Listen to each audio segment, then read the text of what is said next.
자, MBC를 예. 사장을 임명하거나 예. 하는 것을 그 MBC 이사를 방문진 이사라고 그렇죠. 하잖아요. 방송문화진흥회. 예, 방송문화진흥회 이사. 예. 자, 총 9명으로 구성되어 있습니다. 관례적으로 예. 법에는 여야가 몇 명을 뭐 추천한다 이런 게 없어요. 그러니까 방송법에는 방송문화진흥회 이사를 방송통신위원회에서 임명한다 이렇게만 돼 있습니다. 9명을. 방송통신위원회. 9명을 예. 임명한다 이렇게 돼 있어요.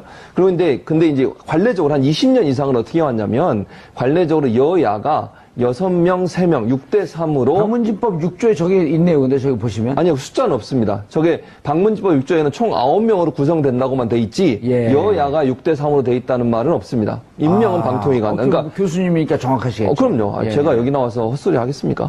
총 9명이라는 얘기와 방통위가 임명한다는 내용은 포함되어 있어요. 근데 여야 구성은 법에는 없습니다. 근데 저거를 관례적으로 해온 거예요. 관례적으로 네. 여당 6, 야당 3. 왜냐면 그렇게 될 수밖에 없는 게 방통위원 구성이 3대2예요.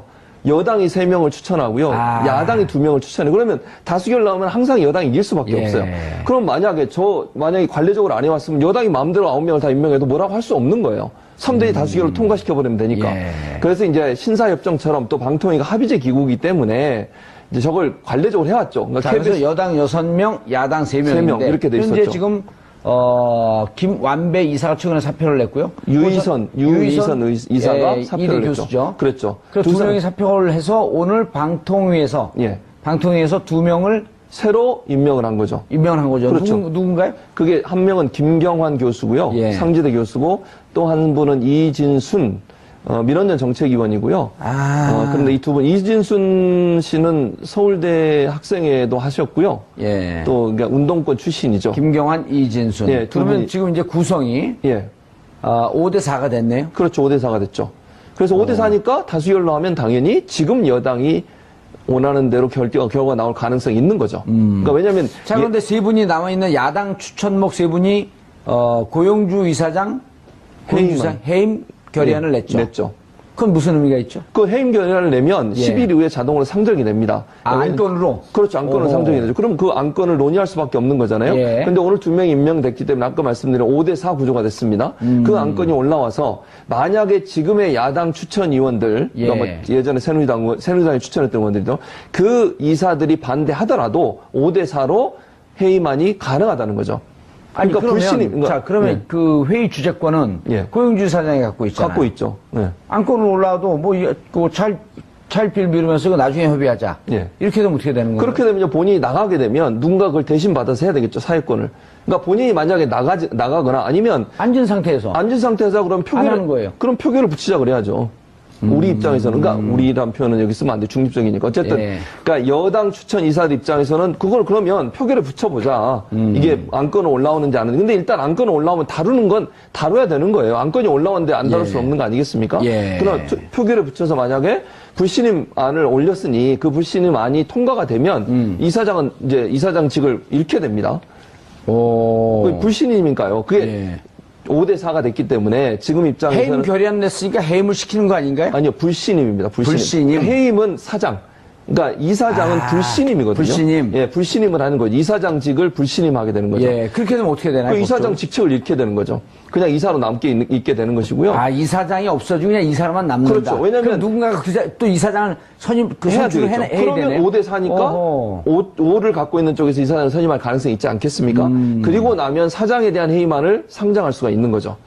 그리고 나서 5대4에서 사장을 해임할 수 있게 되는 거죠. 예. 왜냐하면 일단 이사장도 사장이 누구죠 지금? 지금은 누구죠? 김장겸이죠. 김장겸. 예. 그런데 우리 시청자분들 계속 들어도 잘 모르죠. 그렇죠. 이사장은 예. 이사의 임명권은 방통위가 갖고 있어요. 이사회에서 이사를 해임하거나 이럴 수는 없습니다. 그러니까 일단 불신임을 해서 이사장의 직책을 뺏는 거죠. 일단 그걸 못하게 막고 내려오게 한 다음에 그러면 방통위에서는 다시 이사장을 임명할 수밖에 없는 그렇죠. 그랬을 때 이제 5대4 구조에서는 일단 이쪽에도 유리할 가능성이 있고 지금 예. 현재 이제 여당의 서 원하는 사람이 이사장이 될 가능성이 있는 거죠. 예. 그리고 나면 이제 김장겸 사장이나 해임안을 다시 상정을 해서 거기서 해임안이 통과가 되면 김장겸 사장은 해임이 되게 되는 거죠. 그렇게 되면 일정은 어떻게 봐야 되나요? 다음 주에 이사장 불신임안이 통과가 될 거고 예. 그럼 방통위에서 결국 이사장 해임을 하면서 새로 이사장을 임명하고 새로 이사장 임명된 상태에서 김장겸 사장에 대한 회의만을 의결로 통과시키는 거죠. 그래서 아마 그 절차로 간다고 하면 11월 안에 끝날 수 있을 것 같아요. 11월도 너무 길지 않아요? 그렇죠. 그러니까 11월 원래 10월까지를 데드라인으로 첫 주, 둘째 주 정도? 그러면 이제 자유한국당은 오늘도 반발하고 있지 않습니까? 지금 엄청나게 반발하고 있는 상황이고. 오늘 또 내일 국정감사 아니에요? 네, 박문진 국정감사. 네, 보이콧을 하려고 하는 지금 회의 의총을 하고 있지 않습니까? 자유한국당이. 이 문제 때문에 방통위 찾아가지고 방통위원장을 겁박하고. 소리 지르는 거 보셨어요? 못 봤어요. 아니, 뭐라고 그랬더라. 아무튼 그 허수아비라는 용어를 썼나요? 방통위원장한테 그 정권의 허수아비냐 제가 지금 정확히 단어를 기억 못 하겠는데. 저도 정권의 뭐라고 인격 얘기했던데. 모독적인 발언을 했어요. 그러니까 위원장이 왜 그렇게 부르냐? 위원장으로 불러달라. 그랬더니 또 지난번에 그 소리 지르는 거 기억나시죠? 강원랜 사장 앞에 소리 질렀던. 정우택. 네, 정우택. 또 소리를 지르더라고요. 그러니까 소리만 지르면 되는 줄 알아요, 이게. 그러니까 아니 논리적으로 얘기를 하고 그리고 이해가 안 되는 건 여야 구도가 6대 3인데 지금 2명이 나갔는데 그 2명을 자유한국당 추천을 해달라는 게 말이 됩니까? 야당이 됐잖아요, 지금. 그러니까 본인들이 여당 할 때는 여당목 다 찾아먹고 이제 와서 야당 되니까 여당목도 내놓으라고 하는 그런 구조니까 저는 그 자유한국당의 태도 자체가 도저히 이해가 안 되고요. 법적으로 아무 문제가 없어요. 왜? 방통위에서 의결을 통해서 2명을 임명했기 때문에 그 법적 절차가 전혀 하자가 없습니다. 아까도 말씀드렸지만 여야 구도를 안 맞춰도 뭐라고 할 수 없어요. 방통위 5명이서 의결했는데 아니면 1명이 지금 자유한국당 추천위원은 나갔으니까 4명이서 의결했는데 9명을 다 만약에 여당 추천을 하겠다 해도 할 말이 없는 거예요, 사실은. 그런데 관행이 있었고 2명을 이렇게 얘기했네요. 그 정우택 자유한국당 원내대표가 방통위 항의 방문해서 이여성 방통위원장을 맞아서 이렇게 얘기했네. 삿대질하면서 이 정부의 꼭두각시다. 꼭두각시 맞습니다. 그 인격 모독 아닙니까? 그래서 이제 이여성 방통위원장은 듣기 거북하다. 라면 이제 강력히 항의했다. 그랬더니 소리를 또 지르더라고요. 안 되면 소리 지르는 거예요. 소리 지르는 사람이 지는 겁니다. 할 말 없으니까 소리 지르는 거 아니에요? 목청 높이면 지는 건데. 그러니까 그분 또 예전에 한 말 기억나시죠? 야당 됐으니까 이제 한 톤을 높여달라, 목소리 질러달라 이런 얘기를 본인들 의원들한테 했던 사람이에요. 자, 최 기자님 이렇게 되면 이제 MBC는 지금 KBS 출신이라고 해서 KBS만 관심을 갖고 있는 게 아니라 KBS, MBC가 지금 어찌 보면 일란성 쌍둥이처럼 같이 가는 거예요. 공동명체죠. 공동명체고 MBC가 저렇게 좀 정상화되면 KBS도 좀 급물살 탈 가능성이 있지 않나요? 좀 있습니다. 왜냐하면 KBS도 지금 7대4 구도에서 한 분이 사퇴를 하셨기 때문에 한 분만 더 사퇴를 하면 MBC처럼 6대5의 구도가 될 수가 있어요.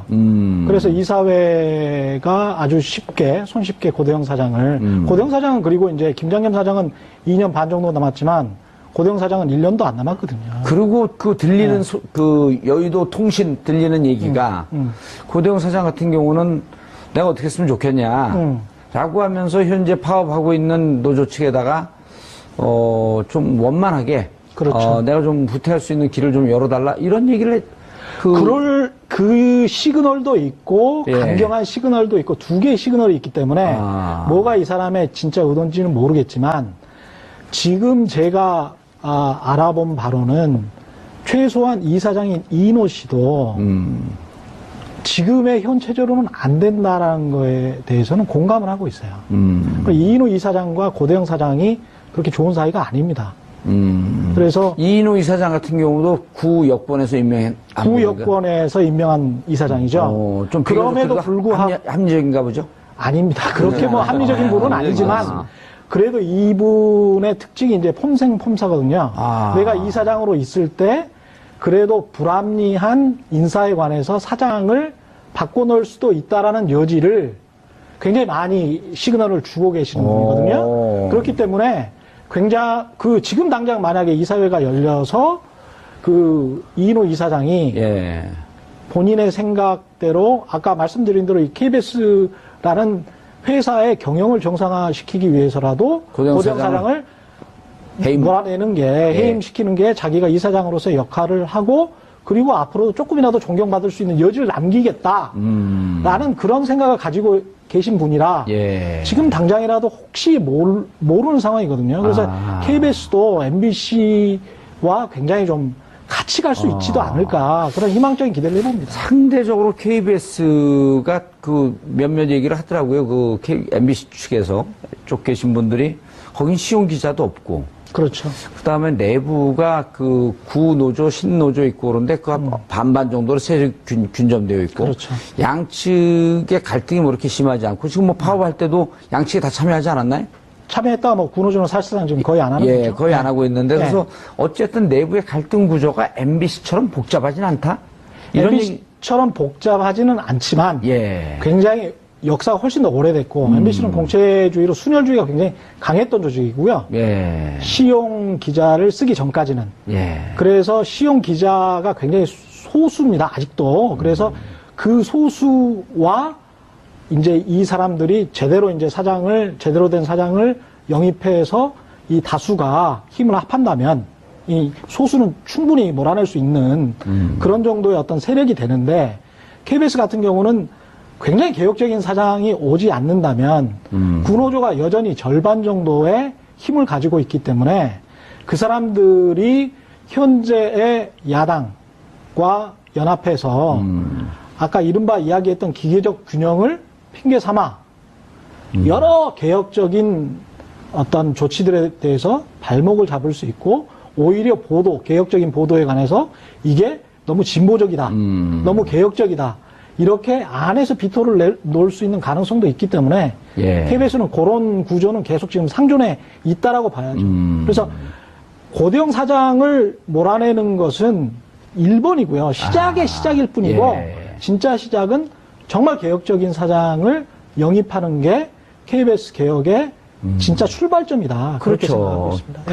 진짜 잘못했고 늑대 피하다 호랑이 만나고. 그렇죠. 물에 물 탄 듯 술에 술 탄 듯. 뭐 우리는 공정하고 균형적이어야 되니까 이거는 사회개혁인데 사회개혁은 지금 현재 집권 여당이 주장을 하고 있으니 우리는 거기에 관해서 조금 좀 멀리 떨어져서 객관적인 척 해야 되는 거 아닌가. 기계적 중립. 그렇죠. 이런 착각을 하고 계시는 분들이 굉장히 많거든요. 그런데 이제 그게 굉장히 이데올로기화 돼 있기 때문에 KBS 내부에 그것을 굉장히 빠른 시간 안에 정리하는 것은 굉장히 좀 쉽지 않다. 이렇게 들리네요. 예. 그 MBC 같은 경우는 사장이 교체가 되면 급격하게 개혁의 물살을 탈 수 있지만 가능합니다. KBS 같은 경우는 네. 사장 문제뿐만 아니라 내부적으로 켜켜이 오랫동안 쌓여있던 그렇습니다. 눈에도 잘 보이지 않는 아주 뿌리 깊은 그렇습니다. 적폐, 뿌리 깊은 비민주적 요소들이 많기 네. 때문에 네. 이걸 걷어내는데 오히려 MBC보다 시간은 더 걸릴 수 있겠다. 왜냐하면 MBC는 이명박 박근혜 정부 이전에도 예. 지금의 JTBC와 비슷한 색깔을 보였던 상당히 이제 보도국 색채가 KBS에 비해서는 자유주의적인 색채를 독립적이고. 띄고 있었어요. 그래서 이제 그게 복구되는데 제가 보기에는 그렇게 많은 시간이 걸리지는 않을 것이다. 그러나 KBS 같은 경우는 그 전에도 심지어는 정윤주 사장 5년에 아주 개혁적인 사장이 왔을 때도 KBS의 보도 9시 뉴스는 굉장히 중립적이라고 스스로 이야기를 하면서 보수적인 형태를 띄었거든요. 그래서 이제 KBS가 급변하기는 쉽지 않다. 내부 구성원들이 굉장히 또 안에서 치열하게 싸우게 될 것이다. 맞아요. 그 정인주 사장 몰아낼 때도 사내 구성원들 기자들이 찬성하면서 그 몰아내는데 적극적으로 나선 기자들이 꽤 많았어요. 동조한 기자들이 좀 있죠. 예. 예. 그 저희가 의아했거든요. 그렇죠. MBC 분위기만 이해하고 있었던 저희들로서는 저 KBS가 왜 저러지? 그냥 원래부터 그런 생각이 그러니까 과거에 지금 이제 기억하실지 모르겠습니다만 시청자분들 전두환 노태우 정부 때 있잖아요. 예. 여당을 보도할 때 6분을 한다면 그때 보도는 한 6분 정도 합니다. 6분을 한다면 야당을 보도할 때는 2분, 1분, 1분씩 해요. 사당 체제 하에서. 딱 그렇게 보도를 합니다. 그게 그때 당시에 기계적 균형이었어요. 그런데 그렇지, 지금 그거를 예. 1분, 1분, 1분씩 하면서 프레임을 바꾸는 거죠. 1분, 1분, 1분씩 하지만 프레임이 개혁적인 프레임에는 약간 불리하게. 보수적인 예. 프레임에는 상대적으로 좀 상대적으로 유리하게. 묘하게 그 기사 내용을 갖고 조작을 하는. 그렇죠. 그러니까 기계적 균형, 시간의 균형은 충분히 맞출 수 있지만 예. 실체, 내용은 전혀 그런 게 아니게. 그래서 계속적으로 시청자들에게 이상한 방향으로 오해하게끔 정부의 개혁 정책을 그렇게 해왔죠. 그렇게 트레인을 해왔고. 그리고 뿌리의 또 한 축이 70년대, 80년대 학도단장, 단장, 부단장 이런 사람들 특채로 기자로 뽑은 그렇죠. 그 뿌리도 좀 안축에 있고. 그렇죠. 강합니다. KBS 들여다보기 좀 복잡하네요. 복잡합니다. 사장이 고대영 사장이 바뀐다고 해갖고 MBC처럼 좀 신속하게 개혁 네. 드라이브가 걸리는 것이 아니고 어찌 보면 네. 그 내부에서 구성원들끼리 이 개혁 작업을 하고 적폐청산하는데 상당히 갈등적 요소가 있을 수도 있겠다. 그렇죠. 그러니까 KBS는 꼭 한국 사회 같아요. 그러니까 저희가 지금 정권 바뀌고 대통령 하나만 바뀌었을 뿐이다. 이런 예. 이야기를 하잖아요. 이번에 국정감사 보니까 그 네. 산하단체 기관장 이런 분들이 저는 박근혜 정부 시절에 뽑혀갖고 아주 폐악질을 해놓고 이번에 국정감사 와서 저는 문재인 정부의 국정 철학과 완전히 동의합니다. 이런 분들이 그냥 도처에 그렇죠. 깔려 있거든요. 그렇죠. 그러니까 이게 막 갈대와 같죠. 예. 바람이 불면, 정권의 바람이 불면 그냥 눕고, 다음 정권의 바람이 불면 또 눕는 그런 예. 분들이죠.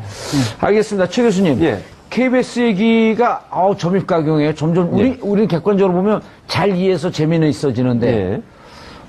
빨리 사장을 바꾸고 더 개혁적인 사장이 들어와서 개혁 드라이브가 잘 걸릴 수 있도록 오히려 시간을 더 먼저 줘야 될 것 같은 생각이 드는데 KBS 같은 경우는 KBS가 가장 큰 규모가 큰 회사지 않습니까? 공영방송으로서 우리나라 대표 공영방송입니다. 예. 그런데 KBS가 저렇게 국정원 직원한테 보도국장하면서 돈 받은 사람이 사장을 하고 있고 있을 수 없는 일이죠. 그리고 잘 아시는 것처럼 김식원 전 보도국장이 폭로했던 것처럼 이정현이라고 하는 홍보 수석이었죠. 그때 당시에 전화해가지고 세월호 보도 막아달라고 얘기하고 이런 식으로 끊임없이 정치 권력과 결탁하고 정치 권력과 함께하는 그런 모습을 보여줬다고 하면 언론사로서 창피한 거죠. 그것도 상업방송도 아니고 우리가 내는 수신료로 운영되는 공영방송이 그런 짓을 했다면 말이 됩니까 이게? 그러면 상업방송이라면 광고비라도 받기 위해서 그렇다고 뭐 이해라도 하겠어요. 그런데 KBS는 수신료를 내서 국민들이 정말 2,500원씩 다 내잖아요. 아무리 못 살아도. 그렇게 받아서 뭐 돈을 가지고 운영하는 방송사인 공영방송이 저런 태도를 보였다는 것은 도저히 이해가 안 되고요. 그래서 빨리 사장을 바꿔서 물론 이제 최 기자님 말씀처럼 시간이 걸리더라도 빨리 이걸 시작을 해야 이 정권 안에 어쨌든 제대로 만들어 놓지 않겠습니까? KBS가 제대로 돌아갈 수 있도록. 즉 경영과 기자들의 독립성을 분리해서 볼 수 있는. 예. 그러니까 사장이 개입을 하면 안 돼요. 기자나 PD가 자율적으로 방송을 할 수 있도록 하라고 방송법 4조에 명시가 돼 있습니다.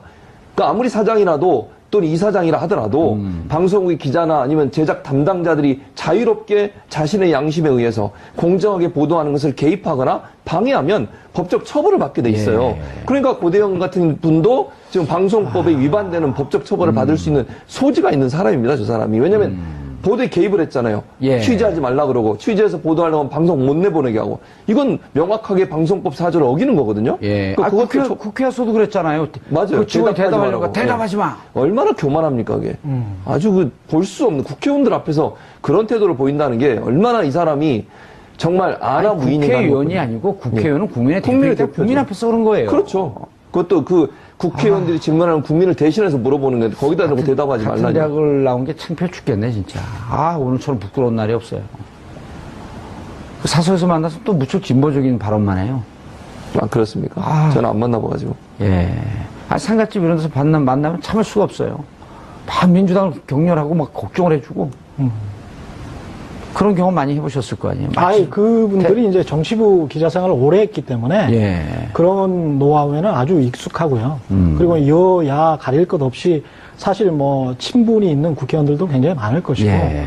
그걸 통해서 이제까지 생존한 거 아니겠습니까? 이분들이 보도를 잘해서 사장에 올라가고 보도국장이 된 게 아니고요. 이분들이 정치를 잘해서 그렇게 된 거잖아요. 내부 정치와 외부 정치. 기자들의 개인적인 기자들을 기사 그렇죠. 취재 내용 이런 거보다도 예. 정치권에 기생할 수 있는 이런 그렇죠. 능력을 배우고. 그러니까 한국 정치 보도의 가장 큰 문제점이 정보 보고만 할 뿐 기사를 내질 않아요. 그건 언론사로서 그런데 그런 기자들이 굉장히 좀 각광을 받거든요. 법적으로 아무 문제가 없어요. 왜? 방통위에서 의결을 통해서 2명을 임명했기 때문에 그 법적 절차가 전혀 하자가 없습니다. 아까도 말씀드렸지만 여야 구도를 안 맞춰도 뭐라고 할 수 없어요. 방통위 5명이서 의결했는데 아니면 1명이 지금 자유한국당 추천위원은 나갔으니까 4명이서 의결했는데 9명을 다 만약에 여당 추천을 하겠다 해도 할 말이 없는 거예요, 사실은. 그런데 근데 지금 관행이 있었고 2명을 이렇게 얘기했네요. 김기택 자유한국당 원내대표가 방통위 항의 방문해서 이여성 방통위원장을 맞아서 이렇게 얘기했네. 삿대질하면서 이 정부의 꼭두각시다. 네, 꼭두각시 맞습니다. 예. 그 인격 모독 아닙니까? 그래서 이제 이여성 방통위원장은 듣기 거북하다. 예. 라며 이제 강력히 항의했다. 그랬더니 소리를 또 지르더라고요. 안 되면 소리 지르는 거예요. 소리 지르는 사람이 지는 겁니다. 할 말 없으니까 소리 지르는 거 아니에요? 예. 목청 높이면 지는 건데. 그러니까 그분 또 예전에 한 말 기억나시죠? 야당 됐으니까 이제 한 톤을 높여달라, 목소리 질러달라 이런 얘기를 본인들 의원들한테 했던 사람이에요. 예. 자, 최 기자님, 이렇게 되면 이제 MBC는 지금 뭐 KBS 출신이라고 해서 KBS만 관심을 갖고 있는 게 아니라 KBS, MBC가 지금 어찌 보면 일란성 쌍둥이처럼 같이 가는 거야. 공동운명체죠. 예, 공동운명체고 MBC가 저렇게 좀 정상화되면 KBS도 좀 급물살 탈 가능성이 있지 않나요? 좀 있습니다. 왜냐하면 KBS도 지금 7대4 구도에서 한 분이 사퇴를 하셨기 때문에 한 분만 더 사퇴를 하면 MBC처럼 6대5의 구도가 될 수가 있어요. 그래서 이사회가 아주 손쉽게 고대영 사장을 고대영 사장은 그리고 이제 김장겸 사장은 2년 반 정도 남았지만 고대영 사장은 1년도 안 남았거든요. 그리고 들리는 여의도 통신 들리는 얘기가 고대영 사장 같은 경우는 내가 어떻게 했으면 좋겠냐. 라고 하면서 현재 파업하고 있는 노조 측에다가, 좀 원만하게. 그렇죠. 내가 좀 후퇴할 수 있는 길을 좀 열어달라. 이런 얘기를 그 시그널도 있고, 강경한 시그널도 있고, 두 개의 시그널이 있기 때문에, 뭐가 이 사람의 진짜 의도인지는 모르겠지만, 지금 제가, 알아본 바로는, 최소한 이사장인 이인호 씨도, 지금의 현 체제로는 안 된다라는 거에 대해서는 공감을 하고 있어요. 이인호 이사장과 고대영 사장이 그렇게 좋은 사이가 아닙니다. 그래서 이인호 이사장 같은 경우도 구 여권에서 임명한 이사장이죠. 좀 그럼에도 불구하고 합리적인가 보죠? 아닙니다. 그렇게 뭐 합리적인 분은 아니지만 그래도 이분의 특징이 이제 폼생폼사거든요. 내가 이사장으로 있을 때 그래도 불합리한 인사에 관해서 사장을 바꿔놓을 수도 있다라는 여지를 굉장히 많이 시그널을 주고 계시는 분이거든요. 그렇기 때문에 굉장히 지금 당장 만약에 이사회가 열려서 이인호 이사장이 본인의 생각대로 아까 말씀드린 대로 이 KBS라는 회사의 경영을 정상화시키기 위해서라도 고대영 사장을 올라오는지 안 하는지. 근데 일단 안건이 올라오면 다루는 건 다뤄야 되는 거예요. 안건이 올라오는데 안 다룰 수 없는 거 아니겠습니까?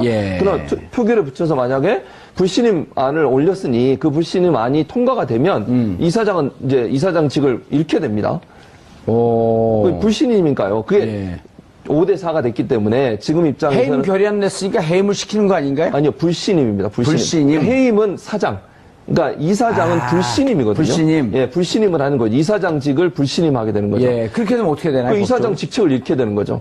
그냥 이사로 있게 되는 것이고요. 이사장이 없어지고 그냥 이사로만 남는다. 그렇죠. 왜냐면 누군가가 또 이사장을 선출을 해야 그러면 되네요. 5대4니까 5를 갖고 있는 쪽에서 이사장을 선임할 가능성이 있지 않겠습니까?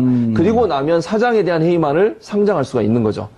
그리고 나서 5대4에서 사장을 해임할 수 있게 되는 거죠. 왜냐하면 일단 이사장도 사장이 누구죠 지금? 지금은 누구죠? 김장겸이죠. 김장겸. 그런데 우리 시청자분들 계속 들어도 잘 모르죠. 그렇죠. 이사장은 이사의 임명권은 방통위가 갖고 있어요. 이사회에서 이사를 해임하거나 이럴 수는 없습니다. 그러니까 일단 불신임을 해서 이사장의 직책을 뺏는 거죠. 일단 그걸 못하게 막고 내려오게 한 다음에 그러면 방통위에서는 다시 이사장을 임명할 수밖에 없는. 그렇죠. 그랬을 때 이제 5대4 구조에서는 일단 이쪽에서 유리할 가능성이 있고 지금 현재 이제 여당의 서 원하는 사람이 이사장이 될 가능성이 있는 거죠. 그리고 나면 이제 김장겸 사장이나 해임안을 다시 상정을 해서 거기서 해임안이 통과가 되면 김장겸 사장은 해임이 되게 되는 거죠. 그렇게 되면 일정은 어떻게 봐야 되나요? 다음 주에 이사장 불신임안이 통과가 될 거고. 그럼 방통위에서 결국 이사장 해임을 하면서 새로 이사장 임명하고 새로 이사장 임명된 상태에서 김장겸 사장에 대한 해임안을 의결로 통과시키는 거죠. 그래서 아마 그 절차로 간다고 하면 11월 안에 끝날 수 있을 것 같아요. 11월도 너무 길지 않아요? 그렇죠. 그러니까 11월 원래 10월까지를 데드라인으로 첫 봤었는데. 주, 둘째 주 정도? 그럼 이제 자유한국당은 오늘도 반발하고 있지 않습니까, 지금? 엄청나게 반발하고 있는 상황이고 오늘 또 내일 국정감사 아니에요? 예, 그 박문진 국정감사. 예, 보이콧을 하려고 하는 지금 회의 의총을 하고 있지 않습니까? 자유한국당이 이 문제 때문에 방통위 찾아가지고 방통위원장을 겁박하고 예. 소리 지르는 거 보셨어요? 못 아니 봤어요. 뭐라고 그랬더라. 아무튼 그 허수아비라는 용어를 썼나요? 방통위원장한테 예. 그 정권의 허수아비냐 뭐 나팔수 뭐 제가 지금 정확히 단어를 기억 못 하겠는데 저도 정권에 뭐라고 인격 얘기했던데. 모독적인 발언을 예. 했어요. 그러니까 위원장이 왜 그렇게 부르냐? 위원장이라고 불러달라. 그랬더니 또 지난번에 그 소리 지르는 거 기억나시죠? 강원랜 사장 앞에 소리 질렀던 정우택. 예, 정우택. 그 또 소리를 지르더라고요. 그러니까 소리만 지르면 되는 줄 알아요, 이게. 예. 그러니까 아니 논리적으로 얘기를 하고 아니 그리고 이해가 안 되는 건 여야 구도가 6대 3인데 지금 2명이 나갔는데 그 2명을 자유한국당 추천을 해달라는 게 말이 됩니까? 야당이 됐잖아요, 지금. 그러니까 본인들이 여당 할 때는 여당목 다 찾아먹고 이제 와서 야당 되니까 여당목도 내놓으라고 하는 그런 구조니까 저는 그 자유한국당의 태도 자체가 도저히 이해가 안 되고요. 몰아내는 게 해임시키는 게 자기가 이사장으로서의 역할을 하고 그리고 앞으로 조금이라도 존경받을 수 있는 여지를 남기겠다라는 그런 생각을 가지고 계신 분이라 예. 지금 당장이라도 혹시 모르는 상황이거든요. 그래서 KBS도 MBC와 굉장히 좀 같이 갈 수 있지도 않을까 그런 희망적인 기대를 해봅니다. 상대적으로 KBS가 그 몇몇 얘기를 하더라고요. 그 MBC 측에서 쪽 계신 분들이 거긴 시용 기자도 없고. 그렇죠. 그 다음에 내부가 그 구노조, 신노조 있고 그런데 그 반반 정도로 세력 균점되어 있고. 그렇죠. 양측의 갈등이 뭐 이렇게 심하지 않고 지금 뭐 파업할 때도 양측이 다 참여하지 않았나요? 참여했다가 뭐 구노조는 사실상 지금 거의 안 하는 예, 거죠. 거의 안 하고 있는데 네. 그래서 어쨌든 내부의 갈등 구조가 MBC처럼 복잡하진 않다? 이런 얘기. MBC처럼 복잡하지는 않지만 예. 굉장히 역사가 훨씬 더 오래됐고 MBC는 공채주의로 순혈주의가 굉장히 강했던 조직이고요. 예. 시용 기자를 쓰기 전까지는. 예. 그래서 시용 기자가 굉장히 소수입니다. 아직도. 그래서 그 소수와 이제 이 사람들이 제대로 된 사장을 영입해서 이 다수가 힘을 합한다면 이 소수는 충분히 몰아낼 수 있는 그런 정도의 어떤 세력이 되는데 KBS 같은 경우는 굉장히 개혁적인 사장이 오지 않는다면 구노조가 여전히 절반 정도의 힘을 가지고 있기 때문에 그 사람들이 현재의 야당과 연합해서 아까 이른바 이야기했던 기계적 균형을 핑계 삼아 여러 개혁적인 어떤 조치들에 대해서 발목을 잡을 수 있고 오히려 개혁적인 보도에 관해서 이게 너무 진보적이다. 너무 개혁적이다. 이렇게 안에서 비토를 놓을 수 있는 가능성도 있기 때문에 예. KBS는 그런 구조는 계속 지금 상존해 있다라고 봐야죠. 그래서 고대영 사장을 몰아내는 것은 1번이고요. 시작일 뿐이고 예. 진짜 시작은 정말 개혁적인 사장을 영입하는 게 KBS 개혁의 진짜 출발점이다. 그렇게 생각하고 있습니다. 진짜 잘못했고 늑대 피하다 호랑이 만나고. 그렇죠. 물에 물 탄 듯 술에 술 탄 듯. 뭐 우리는 공정하고 균형적이어야 되니까 이거는 사회개혁인데 사회개혁은 지금 현재 집권 여당이 주장을 하고 있으니 우리는 거기에 관해서 조금 좀 멀리 떨어져서 객관적인 척 해야 되는 거 아닌가. 기계적 중립. 그렇죠. 이런 착각을 하고 계시는 분들이 굉장히 많거든요. 그런데 이제 그게 굉장히 이데올로기화 돼 있기 때문에 KBS 내부에 그것을 굉장히 빠른 시간 안에 정리하는 것은 굉장히 좀 쉽지 않다. 이렇게 들리네요. 예. 그 MBC 같은 경우는 사장이 교체가 되면 급격하게 개혁의 물살을 탈 수 있지만 가능합니다. KBS 같은 경우는 네. 사장 문제뿐만 아니라 내부적으로 켜켜이 오랫동안 쌓여있던 그렇습니다. 눈에도 잘 보이지 않는 아주 방통위가- MBC를 예. 사장을 임명하거나 예. 하는 것을 그 MBC 이사를 박문진 이사라고 그렇죠. 하잖아요. 방송문화진흥회. 예, 방송문화진흥회 진흥회 이사. 예. 자, 총 9명으로 구성되어 있습니다. 있습니다. 관례적으로 예. 법에는 여야가 몇 명을 뭐 추천한다 이런 게 없어요. 그러니까 방송법에는 방송문화진흥회 이사를 방송통신위원회에서 임명한다 이렇게만 돼 있습니다. 9명을. 방송통신위원회. 9명을 예. 임명한다 이렇게 돼 있어요. 근데 이제 관례적으로 한 20년 이상은 어떻게 해왔냐면 관례적으로 여야가 6명, 3명, 6대3으로 방문진법 6조에 저게 있네요. 근데 저기 보시면. 아니요, 숫자는 없습니다. 저게 방문지법 6조에는 총 9명으로 구성된다고만 돼 있지, 예. 여야가 6대3으로 돼 있다는 말은 없습니다. 임명은 방통위가 한다. 그러니까 교수님이니까 정확하시겠죠. 그럼요. 예. 제가 여기 나와서 헛소리 하겠습니까? 총 9명이라는 얘기와 방통위가 임명한다는 내용은 포함되어 있어요. 근데 여야 구성은 법에는 없습니다. 근데 저거를 관례적으로 해온 거예요. 관례적으로 여당 6, 야당 3. 왜냐면 그렇게 될 수밖에 없는 게 방통위원 구성이 3대 2예요. 여당이 3명을 추천하고요. 야당이 2명을 추천해요. 그러면 다수결 나오면 항상 여당이 이길 수밖에 없어요. 그럼 만약에 관례적으로 안 해왔으면 여당이 마음대로 9명을 다 임명해도 뭐라고 할 수 없는 거예요. 3대2 다수결로 통과시켜버리면 되니까. 그래서 이제 신사협정처럼 또 방통위가 합의제 기구이기 때문에 이제 저걸 관례적으로 해왔죠. 그러니까 그래서 여당 6명, 야당 3명인데 이렇게 돼 현재 있었죠. 지금 김완배 이사가 최근에 사표를 냈고요. 유이선 이사가 사표를 냈죠. 교수죠. 그랬죠. 그래서 두 명이 사표를 해서 오늘 방통위에서 2명을 새로 임명을 한 거죠. 임명을 한 거죠. 그렇죠. 누군가요? 그게 한 명은 김경환 교수고요. 상지대 교수고 또 한 분은 이진순 민원연 정책위원이고요. 그런데 이 두 분, 이진순 씨는 서울대 학생회도 하셨고요. 또, 그러니까 운동권 출신이죠. 김경환, 이진순. 두 그러면 분이, 지금 이제 구성이 5대4가 됐네요. 그렇죠. 5대4가 됐죠.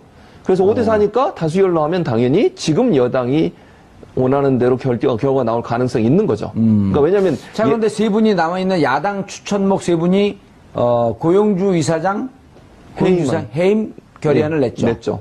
그건 무슨 의미가 있죠? 그 해임 결의안을 내면 10일 이후에 자동으로 상정이 됩니다. 안건으로? 그렇죠. 안건으로 상정이 되죠. 그럼 그 안건을 논의할 수밖에 없는 거잖아요. 근데 오늘 2명이 임명됐기 때문에 아까 말씀드린 5대4 구조가 됐습니다. 그 안건이 올라와서 만약에 지금의 야당 추천위원들, 그러니까 뭐 예전에 새누리당이 추천했던 의원들도 그 이사들이 반대하더라도 5대4로 해임안이 가능하다는 거죠. 아니, 그러면, 그러면 그 회의 주재권은 고용주 사장이 갖고 있잖아요. 갖고 있죠. 안건을 올라와도 차일피일 미루면서 나중에 협의하자. 이렇게 되면 어떻게 되는 거예요? 그렇게 되면 본인이 나가게 되면 누군가 그걸 대신 받아서 해야 되겠죠, 사회권을. 그러니까 본인이 만약에 나가거나 아니면 앉은 상태에서 그럼 안 하는 거예요. 그럼 표결을 붙이자 그래야죠. 우리 입장에서는, 그러니까 우리란 표현은 여기 쓰면 안 돼. 중립적이니까. 어쨌든, 그러니까 여당 추천 이사들 입장에서는 그걸 그러면 표결에 붙여보자. 이게 안건. 뿌리 깊은 적폐, 뿌리 깊은 비민주적 요소들이 많기 때문에 이걸 걷어내는데 오히려 MBC보다 시간은 더 걸릴 수 있겠다. 왜냐하면 MBC는 이명박 박근혜 정부 이전에도 지금의 JTBC와 비슷한 색깔을 보였던 상당히 이제 보도국 색채가 KBS에 비해서는 자유주의적인 색채를 독립적이고. 띄고 있었어요. 그래서 이제 그게 복구되는데 제가 보기에는 그렇게 많은 시간이 걸리지는 않을 것이다. 그러나 KBS 같은 경우는 그 전에도 심지어는 정윤주 사장 5년에 아주 개혁적인 사장이 왔을 때도 KBS의 보도, 9시 뉴스는 굉장히 중립적이라고 스스로 이야기를 하면서 보수적인 형태를 띄었거든요. 그래서 이제 KBS가 급변하기는 쉽지 않다. 내부 구성원들이 굉장히 또 안에서 치열하게 싸우게 될 것이다. 맞아요. 그 정인주 사장 몰아낼 때도 사내 구성원들 기자들이 찬성하면서 그 몰아내는데 적극적으로 나선 기자들이 꽤 많았어요. 공정한 기자들이 좀 있죠. 그 저희가 의아했거든요. 그렇죠. MBC 분위기만 이해하고 있었던 저희들로서는 저 KBS가 왜 저러지? 원래부터 그런 생각이, 그러니까 과거에 지금 이제 기억하실지 모르겠습니다만 시청자분들 전두환 노태우 정부 때 있잖아요. 여당을 보도할 때 6분을 한다면, 그때 보도는 한 6분 정도 합니다. 6분을 한다면 야당을 보도할 때는 2분, 1분, 1분씩 해요. 사당 체제 하에서. 딱 그렇게 보도를 합니다.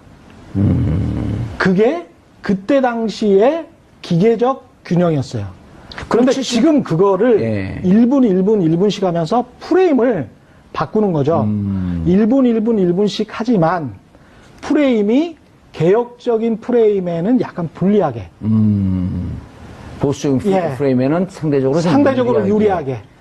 묘하게 그 기사 내용을 갖고 조작을 하는. 그렇죠. 그러니까 기계적 균형, 시간의 균형은 충분히 맞출 수 있지만 실체, 내용은 전혀 그런 게 아니게. 그래서 계속적으로 시청자들에게 이상한 방향으로 오해하게끔 정부의 개혁 정책을 그렇게 해왔죠. 그렇게 트레인을 해왔고. 그리고 뿌리의 또 한 축이 70년대, 80년대 학도단장, 단장, 부단장 이런 사람들 특채로 기자로 뽑은 그렇죠. 그 뿌리도 좀 안축에 있고. 그렇죠. 강합니다. KBS 들여다보기 좀 복잡하네요. 복잡합니다. 사장이 고대영 사장이 바뀐다고 해갖고 MBC처럼 좀 신속하게 개혁 네. 드라이브가 걸리는 것이 아니고 어찌 보면 네. 그 내부에서 구성원들끼리 이 개혁 작업을 하고 적폐청산하는데 상당히 갈등적 요소가 있을 수도 있겠다. 그렇죠. 그러니까 KBS는 꼭 한국 사회 같아요. 그러니까 저희가 지금 정권 바뀌고 대통령 하나만 바뀌었을 뿐이다. 이런 예. 이야기를 하잖아요. 이번에 국정감사 보니까 그 네. 산하단체 기관장 이런 분들이 저는 박근혜 정부 시절에 뽑혀갖고 아주 폐악질을 해놓고 이번에 국정감사 와서 저는 문재인 정부의 국정 철학과